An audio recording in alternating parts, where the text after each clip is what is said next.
तो hello everyone, revision में आपका फिर से स्वागत है। तो दोस्तों, छत्तीसगढ़ राज्य के अंतर्गत प्रधान जिला एवं सत्र न्यायालय महासमुंद जिला में विभिन्न पदों पर भर्ती आई हुई है, जिसके अंतर्गत स्टेनोग्राफर, सहायक ग्रेड 3, वाहन चालक इत्यादि विभिन्न पद आए हुए हैं। तो इस वीडियो में मैं बताने वाला हूं कि आप आखिर इसका फॉर्म कैसे भर सकते हैं, इसमें क्या क्या योग्यता मांगी गई है, जिसके आधार पर आप विभिन्न पदों पर अपना आवेदन कर पाएंगे। तो इसके बारे में मैं डिटेल जानकारी देने वाला हूं कि क्या क्या रूल्स एंड रेगुलेशन इसमें होने वाले हैं, ताकि आप ये अनुमान लगा सकते हैं कि आप इसके लिए योग्य हैं या नहीं। तो दोस्तों, अगर आप वीडियो पर नए हैं और इसी प्रकार के गवर्नमेंट जॉब्स के अपडेट चाहते हैं तो पहले जाइए लाइक, शेयर एंड सब्सक्राइब कर लीजिए, तभी इसी प्रकार के वीडियोस की नोटिफिकेशन आपको मिल पाएंगी। तो बिना किसी देरी के बढ़ते हैं हमारे आज के पोस्ट के पूर्ण डिटेल की ओर। हाँ, तो दोस्तों, आप स्क्रीन पर देख पा रहे होंगे कि ये जो ऑफिशियल पीडीएफ है कार्यालय प्रधान जिला एवं सत्र न्यायाधीश महासमुंद जिले का है, जो कि 13 दिसंबर 2024 का आया हुआ है। अब देखिए, इस फॉर्म की जो अंतिम तिथि की मैं बात करूं तो आप इसे केवल 4 जनवरी 2025 तक ही अप्लाई कर पाएंगे, जो कि शाम 4 बजे तक का लास्ट टाइम भी है। ठीक है। अब दोस्तों, मैं बता देता हूं कि आपको इस फॉर्म को कैसे भरना है। क्या ये ऑनलाइन लिंक के माध्यम से भराएगा या तो ऑफलाइन डाक के माध्यम से। तो मैं आपको बता दूं, ये जो है इसका मोड है ऑफलाइन। ठीक है, ऑफलाइन। ऑनलाइन का इसमें कोई भी रोल नहीं है। तो आपको ऑफलाइन आवेदन कैसे करना है, इस वीडियो के लास्ट में मैं पूरी की पूरी डिटेल्स आपको देने वाला हूं। इसलिए मैं बार बार बोल रहा हूं कि इस वीडियो को आपको स्किप नहीं करना है, क्योंकि इस जो भर्ती है उसमें बहुत सारे रूल्स एंड रेगुलेशन रखे गए हैं, जिसको आज को आपको समझने में शायद थोड़ी कठिनाई हो सकती है। तो मैं कोशिश करने वाला हूं कि आपको इजी वे में जल्द से जल्द पूरी चीजें समझा पाऊं। और इसका जो ऑफिशियल पीडीएफ है मैं अपने टेलीग्राम चैनल श्रीविजन में अपलोड कर दूंगा, जिसका डिस्क्रिप्शन लिंक में मैं क्या है टेलीग्राम लिंक का भी प्रोवाइड कर दूंगा। तो वहां पर आप क्लिक कर से इस पीडीएफ को भी डाउनलोड कर पाएंगे। ठीक है। तो बिना किसी देरी के देखते हैं अब पोस्ट का विवरण कैसे कैसे है। ठीक है, थोड़ा क्विक में जाऊंगा क्योंकि बहुत ही ज्यादा बड़ी पीडीएफ है, इसलिए मैं कोशिश करूंगा कि जल्द से जल्द इसको आपको समझा पाऊं। अब देखिए, अगर मैं पदों की विवरण की बात करूं तो यहाँ पर स्टेनोग्राफर ग्रेड 3 के 5 पोस्ट हैं। ठीक है, और इसमें भी आरक्षण का प्रावधान है, जिसमें यूआर में एक है ना मुक्त, और वहीं एक जो पोस्ट है वो महिलाओं के लिए आरक्षित है। ठीक इसी प्रकार ओबीसी का इसमें कोई भी पोस्ट नहीं है, ओबीसी वाले यूआर में फाइट कर सकते हैं। वहीं अनुसूचित जाति की बात करूं तो अनुसूचित में यूआर में क्या है एक पोस्ट है। वहीं अनुसूचित जनजाति मतलब एसटी की बात करूं तो इसमें भी फ्री मतलब यूआर में एक है, व दिव्यांग जनों के लिए यहाँ पर एसटी के लिए एक पोस्ट यहाँ पर इस प्रकार से आरक्षित किए गए हैं। ठीक इसी प्रकार सहायक ग्रेड 3 के समकक्ष पद है ना, तो इसमें 10 पोस्ट है, और ठीक इसी प्रकार आप भी यहाँ पर आरक्षण देख पाएंगे। और वाहन चालक के केवल और केवल एक पोस्ट है। तो ओवरऑल अगर मैं बात करूं तो 16 पोस्ट यहाँ पर आपको मिलने वाले हैं। अब देखिए दोस्तों, विभिन्न पद आते हैं स्टेनोग्राफर या सहायक ग्रेड 3 के, लेकिन जो अभी भर्ती आई है इसकी जो आप पे स्केल देखेंगे है ना, जो वेतनमान देखेंगे वो अच्छी खासी है। इसलिए आपको इस वीडियो को देखना है और इसके लिए अप्लाई जरूर करना है। ठीक है, अभी मैं आगे बात करता हूं। तो देखिए, अब पहला जो मैंने बताया था स्टेनोग्राफर ग्रेड 3, जिसके लिए 5 पोस्ट आवंटित हैं, है ना। अब इसका जो पे लेवल है आप देख सकते हैं, लेवल 7 का जो है भर्ती है, जिसके अंतर्गत आपको 28,700 से 31,300 के आसपास का वेतन मिलेगा। मतलब 30,000 प्लस है ना आपका वेतनमान यहाँ पर होने वाला है, जो कि स्टेनोग्राफर के लिए अच्छी खासी जो है वेतनमान यहाँ पर दी जा रही है। ठीक है, आप अन्य भर्तियों में ये सभी चीजें नहीं देख पाएंगे। अब देखिए, मैं शैक्षणिक योग्यता की बात करूं स्टेनोग्राफर ग्रेड 3 के लिए, तो इसमें आपको केवल और केवल ग्रेजुएशन की डिग्री मांगी गई है, जो कि आपने कर ली हो। कई लोगों का ये डाउट होता है कि अभी हम ग्रेजुएशन कर रहे हैं तो क्या हम यदि हम फाइनल ईयर में हैं तो क्या हम इसके लिए अप्लाई कर सकते हैं। तो यहाँ पर क्लियरली मेंशन है कि आप इसके लिए अप्लाई नहीं कर सकते जब तक कि आपकी ग्रेजुएशन पूरी ना हुई हो। ठीक है। अब यहाँ पर मेन पॉइंट ये दूसरा पॉइंट है दोस्तों, जो आपकी योग्यता का निर्धारण करता है। मान्यता प्राप्त शीघ्र लेखन एवं मुद्र लेखन बोर्ड से हिंदी शीघ्र लेखन परीक्षा उत्तीर्ण करने का प्रमाण पत्र।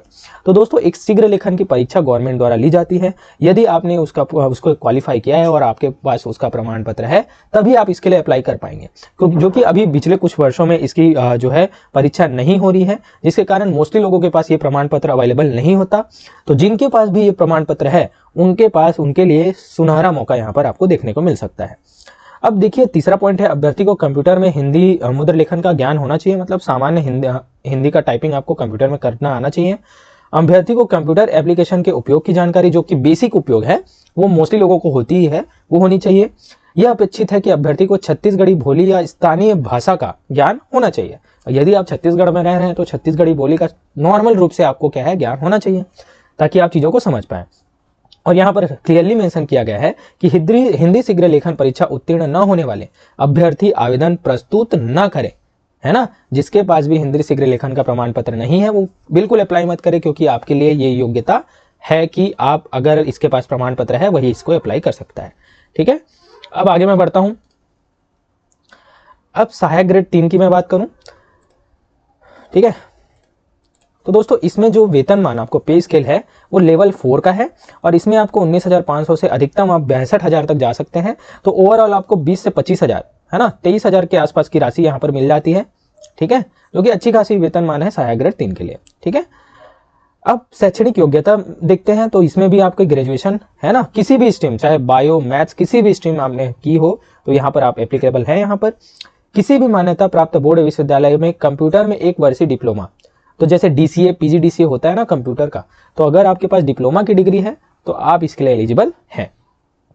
अभ्यर्थी को कंप्यूटर में हिंदी एवं अंग्रेजी मुद्रण लेखन का ज्ञान होना चाहिए, जो कि सामान्य जो टाइपिंग आपकी हिंदी और इंग्लिश इसकी आपका ज्ञान होना चाहिए, क्योंकि ये परीक्षा कौशल परीक्षा आपकी इसी से संबंधित है। यदि आपका इसमें चयन होता है उसके बाद कौशल परीक्षा भी आपसे ली जाने वाली है। ठीक है, अब यह अपेक्षित है कि अभ्यर्थी को छत्तीसगढ़ी बोली का ज्ञान होना चाहिए। ठीक है, अब स्नातक एवं कंप्यूटर की परीक्षा यदि आपने उत्तीर्ण नहीं की है तो क्लियरली यहाँ पर मेंशन है आप इसमें अप्लाई ना करें। ठीक है, अब आगे देखते हैं वाहन चालक के पदों की भर्ती हेतु। तो वाहन चालक दोस्तों इसमें भी लेवल 4 का जो है वेतनमान आपको मिलने वाला है, जो कि इसमें भी आपको 20 से 23,000 की सैलरी आराम से मिलने वाली है और ये भी 1900 ग्रेड पे का वेतन है, जो कि वाहन चालक के पद हेतु बहुत ही अच्छी खासी सैलरी है। ठीक है, तो जिनके पास भी वैध लाइसेंस है वो इसके लिए अप्लाई जरूर करें और केवल इसमें जो है 8वीं पास मांगा है, 8th पास। ठीक है, जो कि मोस्टली लोगों के पास होती है, तो इससे अच्छा वेतन आपको कहीं नहीं मिलेगा गवर्नमेंट जॉब में। ठीक है, अब इसके लिए आपको परिवहन एवं कमर्शियल वाहन चालक की क्या है वैध लाइसेंस होना चाहिए, तो यदि आपके पास लाइसेंस है तो आप इसके लिए अप्लाई कर पाएंगे। फिटनेस प्रमाण पत्र आपका लिया जाएगा। ठीक है, और आपको भी क्या है छत्तीसगढ़ी बोली का सामान्य ज्ञान होना ही चाहिए। ठीक है, अब आगे देखते हैं इसके नियमावली के बारे में। इसकी PDF मैं अपने टेलीग्राम चैनल पे अपलोड कर दूंगा, तो आपको जाकर वहां भी देखना है। ठीक है, अब बात करते हैं आयु सीमा के बारे में। तो आयु सीमा की गणना 1 जनवरी 2024 की स्थिति में की जाएगी। तो न्यूनतम आयु 18 वर्ष है और अधिकतम आयु 35 वर्ष है। ठीक है, तो मैंने पहले ही बताया न्यूनतम आयु 18 वर्ष है और अधिकतम आयु 35 वर्ष यहाँ पर रखी गई है। ठीक है, लेकिन दोस्तों यदि आप छत्तीसगढ़ के स्थानीय निवासी हैं तो इसमें भी आपको 5 वर्ष की आयु में छूट दी जाएगी। ठीक है, तो इस प्रकार से आपकी अधिकतम आयु क्या है 40 वर्ष हो जाती है। ठीक है, लेकिन कभी कभी ये भी चलिए आगे मैं बताता हूं। अब ST SC OBC के लिए भी जाति में आरक्षण दिया जाता है, उसके बारे में भी बता देता हूं। ठीक है, जैसे आप ST या SC से हैं तो इसमें भी आपको 5 वर्ष की छूट दी जाएगी। तो इन लोगों के लिए अधिकतम आयु क्या हो जाएगी 45 वर्ष। ठीक है, आयु सीमा। और वही यदि आप OBC से हैं, ठीक है, तो OBC से हैं तो आप में को इसमें क्या है 5 वर्ष की छूट इसमें भी दी जाएगी। तो इसमें भी आपकी अधिकतम आयु क्या हो जाएगी 45 वर्ष हो जाएगी, लेकिन 45 वर्ष से अधिक आयु आपकी नहीं होनी चाहिए। ठीक है, यहाँ पर क्लियरली मेंशन है। आगे और आप नियम देख सकते हैं, जैसे फीमेल कैंडिडेट्स है ना, फीमेल, तो इनके लिए 10 वर्ष की छूट का प्रावधान रखा गया है, लेकिन किसी भी हालत में 45 वर्ष से अधिक की आयु सीमा नहीं मान्य होगी। ठीक है, कितने भी छूट मिल जाए, लेकिन वो छूट 45 वर्ष से अधिक की सीमा को पार नहीं करना चाहिए। ठीक है, तो आपको इन चीजों को पढ़ लेना है। ये देखिए, आप जो भूतपूर्व सैनिक है या फिर जो शासकीय अर्धशासकीय क्षेत्र में काम कर रहे हैं उनके लिए छूट, यहाँ पर सारी की सारी नियमावली है। क्योंकि वीडियो बहुत ज्यादा लंबी ना हो इसलिए मैं उतने ही पॉइंट्स को बता रहा हूं जो कि आपके जानने के लिए अति आवश्यक है। लास्ट में वीडियो के बाद आपको इस PDF को भी अच्छे से एनालिसिस करना है। ठीक है, देखिए ये सारे आयु संबंधित नियम है, इसको आप पढ़ सकते हैं। ठीक है,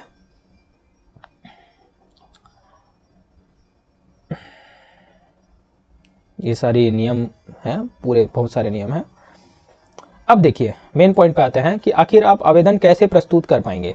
ठीक है, तो मैंने पहले ही बता दिया कि इसकी जो भर्ती आवेदन की प्रक्रिया है वो कैसी होने वाली है, ऑफलाइन मोड में। ठीक है, स्पीड पोस्ट या डाक के माध्यम से, जो कि 4 जनवरी 2025 तक ही मान्य होगी।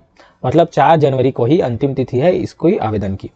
अब देखिए इसको आपको कैसे अप्लाई करना है, तो इसका जो एप्लीकेशन है आपको बंद लिफाफे में करना है। इसके PDF के लास्ट में जो आवेदन का प्रारूप दिया गया है उसको आपको फिल करना है और उसके साथ साथ जितने भी दस्तावेज मांगे गए हैं उसको वहां पर आपको संलग्न करना है। अब जितने भी दस्तावेज हैं, है ना, उसको आपको सेल्फ अटेस्टेड करना है। सेल्फ अटेस्टेड मतलब स्वप्रमाणित, सबके नीचे में आपकी साइन होनी ही चाहिए, अदरवाइज ये जो भर्ती है, ये जो आवेदन है, ये वहीं पर निरस्त हो जाएगा। ठीक है, मैंने इससे संबंधित एक वीडियो बना रखी है जिसमें महिला एवं बाल विकास विभाग से जो भर्ती आई थी उसका ऑफलाइन फॉर्म कैसे भरना है, ठीक उसी प्रारूप में इसका भी फॉर्म आपको भरना है।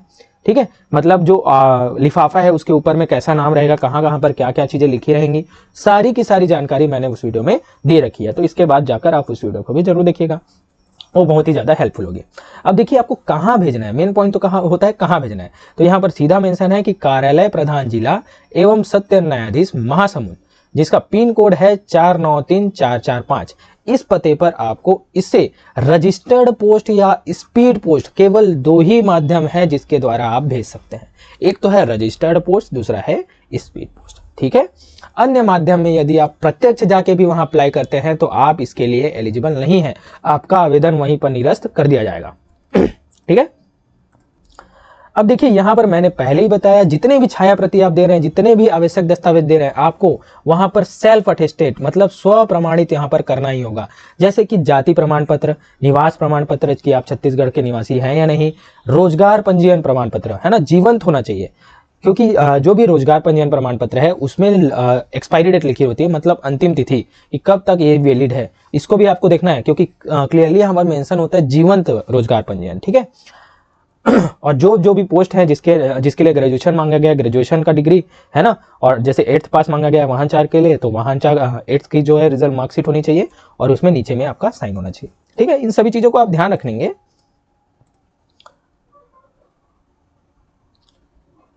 देखिए अब एक और पॉइंट मैं बताता हूं कि कई लोगों का क्या है, जो मार्कशीट है उसमें ग्रेड सिस्टम होता है, कई लोगों का परसेंट वाइज सिस्टम होता है कि 80% बना, 85% बना, लेकिन कई लोगों का होता है ए ग्रेड बना, बी ग्रेड बना, है ना। तो जिन लोगों का भी ग्रेड सिस्टम है उन्हें क्या है, प्राप्तांक और पूर्णांक, मतलब कितने नंबर का एग्जाम था और कितना आपने पाया है, इसके लिए आपको एक घोषणा पत्र प्रोवाइड करना होगा। ठीक है, और उस घोषणा पत्र को उसमें अटैच करना होगा, अदरवाइज आपका जो सूची है वो ग्रेड सिस्टम वाइज होगा, है ना, जो कि उतना ऑथेंटिक नहीं होता। इसलिए मैं आपको बार बार बोल रहा हूं कि आपको वहां पर प्राप्तांक और पूर्णांक का एक घोषणा पत्र में पूरा विवरण देके वहां पर अटैच करना चाहिए, जो कि आपकी जो एप्लीकेशन है उसको और अच्छे से सुदृढ़ बनाता है और आप अच्छे से इसके लिए अप्लाई कर पाएंगे। ठीक है, चाहे ये स्टेनोग्राफर का पोस्ट हो, चाहे ये सहायक ग्रेड 3 का पोस्ट हो, चाहे आप वाहन चालक के पोस्ट के लिए अप्लाई कर रहे हो। ठीक है, किसी भी सिस्टम में यदि आपका ग्रेड सिस्टम है तो आपको प्राप्तांक और पूर्णांक का घोषणा पत्र देना होगा। ठीक है, यहां पर आप देख सकते हैं। और कोरियर, ईमेल या फैक्स, है ना, कोरियर, ईमेल या फैक्स, किसी के भी द्वारा ये आवेदन पत्र स्वीकार नहीं किए जाएंगे, आपको ये चीजें याद रखनी होंगी। अब देखिए मोस्टली ये लोगों को ये डाउट होता है कि यदि हम एक से अधिक पद के लिए अप्लाई कर रहे हैं, जैसे आप सहायक ग्रेड 3 के लिए भी अप्लाई कर रहे हैं और स्टेनोग्राफर के लिए भी अप्लाई कर रहे हैं, तो क्या हमें अलग अलग आवेदन करना होगा या एक ही साथ में हो सकता है? तो दोस्तों यदि आप अलग अलग पोस्ट के लिए अप्लाई कर रहे हैं तो आपको अलग अलग आवेदन देना होगा। कई लोगों का ये भी डाउट है कि क्या मैं एक ही लिफाफा में अलग अलग जो आवेदन का प्रतिरूप को मैं वहां पर डाल सकता हूं? तो दोस्तों बिल्कुल भी नहीं। यदि आप अलग अलग पोस्ट के लिए अप्लाई कर रहे हैं तो आपको अलग अलग लिफाफा भी वहां पर डालना होगा, अदरवाइज आपका आवेदन निरस्त हो जाएगा। ठीक है, देखिए पृथक पृथक आवेदन पत्र हेतु पृथक पृथक लिफाफा सीधा मेंशन किया गया है, इसलिए मैंने सारी नियमावली को यहां पर बताने की कोशिश की है। ठीक है, देखिए पासपोर्ट साइज का आपका नवीनतम फोटो होना चाहिए, पुराना नहीं, और जो भी आप फॉर्म भर रहे हैं वो नीले बॉल पेन या डॉट पेन से होना चाहिए, कोई भी कलर में अगर ग्रीन रेड इसमें भर रहे हैं ना, आपका फॉर्म वहीं पर निरस्त हो जाएगा। ठीक है, अब देखिए दोस्तों पॉइंट 9 की अगर मैं बात करूं तो यदि आप पहले से किसी शासकीय या अर्ध शासकीय क्षेत्र में काम कर रहे हैं तो आपको जिस संस्था में आप काम कर रहे हैं वहां का अनापत्ति प्रमाण पत्र यहां पर सबमिट करना होगा कि उस संस्था को आपके इस आवेदन से कोई भी आपत्ति नहीं हो रही है, तो आपको यहां पर अनापत्ति प्रमाण पत्र भी संलग्न करना होगा। ठीक है, अब देखिए दोस्तों, और डाक के माध्यम से यदि आपका कोई भी विलंब होता है, जैसे डाक आपने आज भेज दिया लेकिन पहुंचा नहीं, तो ये आपकी जिम्मेदारी होगी। इसलिए मैं बोलता हूं कि जैसे ही आप कोई चीज का नोटिफिकेशन मिलता है आप तुरंत जाइए इसके लिए एप्लीकेशन कर दीजिए, है ना। लास्ट डेट का आप वेट मत कीजिए, क्या पता कोई भी चीजें लेट भी हो सकती है ना। अब देखिए यदि त्रुटिपूर्ण या अपूर्ण या स्पष्ट रूप से आप फॉर्म भरते हैं तो इसकी जिम्मेदारी भी आपकी होगी, सीधा के सीधा वहीं पर निरस्त कर दिया जाएगा। अब बात करते हैं मेन पॉइंट पर, नियुक्ति एवं चयन प्रक्रिया कैसे होने वाली है। जैसे कि आपने स्टेनोग्राफर ग्रेड 3 के लिए या सहायक ग्रेड 3 के लिए है ना आवेदन किया है। अब देखिए जैसे 5 पोस्ट है स्टेनोग्राफर के और 15-20 जो है एप्लीकेशन आ जा रहे हैं, या भी बहुत सारे एप्लीकेशन आ जा रहे हैं, मतलब 15-20 तो नहीं कहूंगा, पद से जो है 10 गुना से अधिक, तो 5 का 10 गुना हो गया 50, और 50 से अधिक जो है आवेदन आ चुके हैं। तो इसके लिए वो क्या करेंगे, जो भी आपका जैसे ग्रेजुएशन की डिग्री मांगी गई है तो उसके परसेंट के हिसाब से छंटनी कर देंगे। उसके बाद जो पद के 10 गुना अभ्यर्थियों को कौशल परीक्षा के लिए बुलाया जाएगा। ठीक है, तो इस प्रकार से छंटनी का प्रावधान भी है। अब आगे देखते हैं। ठीक है, अब ये कौशल परीक्षा के बारे में मैं बता दूं कि किस प्रकार से कौशल परीक्षा होगा। ठीक है, तो कौशल परीक्षा देखो यहाँ पर क्लियरली मेंशन है कि स्टेनोग्राफर ग्रेड 3 और सहायक ग्रेड 3 के समकक्ष पद के संबंध में शीघ्र लेखन एवं कंप्यूटर की कौशल परीक्षा के लिए आमंत्रित किया जाएगा। ठीक है, और यदि आपका अंक जो है समान अंक होता है, ठीक है, तो उस स्थिति में जन्म के आधार पर वरीयता प्रदान की जाएगी। ठीक है, यहाँ पर आप सभी चीजों को देख पाएंगे।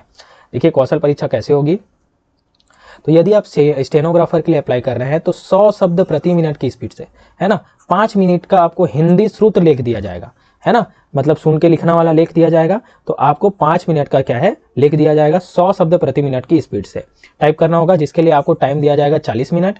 ठीक है, और यदि आप कोई भी गलती करते हैं जैसे हेडिंग, पैराग्राफ सेटिंग या जस्टिफाई या सेंटर या टाइप की प्रत्येक एक अशुद्धि में आपका 1 नंबर काटा जाएगा। ठीक है, जो कि ये कौशल परीक्षा 500 अंकों की होगी, ये मैं बता दूं। ठीक है, और इसी के आधार पर आपकी जो है सूची तैयार की जाएगी। और ये जो टाइपिंग टेस्ट है, ये कंप्यूटर परीक्षा उबंटू ऑपरेटिंग सिस्टम के अंतर्गत लिब्रे ऑफिस या ओपन ऑफिस, यूनिकोड फॉन्ट, इसके अंतर्गत किया जाएगा। तो आप जो भी प्रैक्टिस करते हैं इन्हीं में कीजिए, अदरवाइज आपको प्रॉब्लम फेस करना पड़ सकता है। अब देखिए मैं बात करता हूं सहायक ग्रेड 3 के, है ना, तो इसमें आपकी परीक्षा होगी 250 अंकों की, जिसमें 250 शब्दों के हिंदी एवं अंग्रेजी में गद्यांश, जिसमें टेबल एवं अन्य विवरण हो सकते हैं। इसमें 15 मिनट का टाइम दिया जाएगा, और इसमें भी यदि आप कोई भी गलती करते हैं तो एक अशुद्धि में आपका 1 अंक काट लिया जाएगा। ठीक है, और इसकी भी आपको प्रैक्टिस इन्हीं सब में करनी है। ठीक है, अब बात करते हैं वाहन चालक के।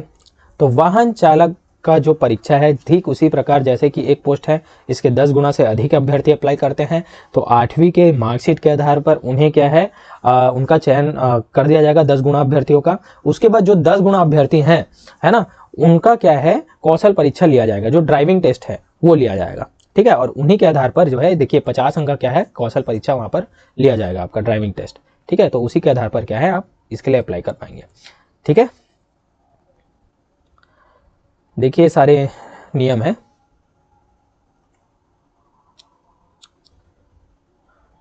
अब सीधा मैं आता हूं फॉर्म में, तो आप यहां पर देख सकते हैं ये पीडीएफ के लास्ट में आपको फॉर्म देखने को मिल जाएगा। ठीक है, तो यहां पर आपका क्या है, अभ्यर्थी का नवीनतम पासपोर्ट साइज का फोटो होना चाहिए। तो दोस्तों कई लोग ये करते हैं कि पासपोर्ट साइज का फोटो तो लगा देते हैं, लेकिन यहाँ पर साइन करना भूल जाते हैं। तो आपको क्या करना है, फोटो चिपकाना है, उसके ऊपर आधा साइन आपका फोटो में होना चाहिए और आधा साइन आपका ये जो आवेदन है उसमें होना चाहिए।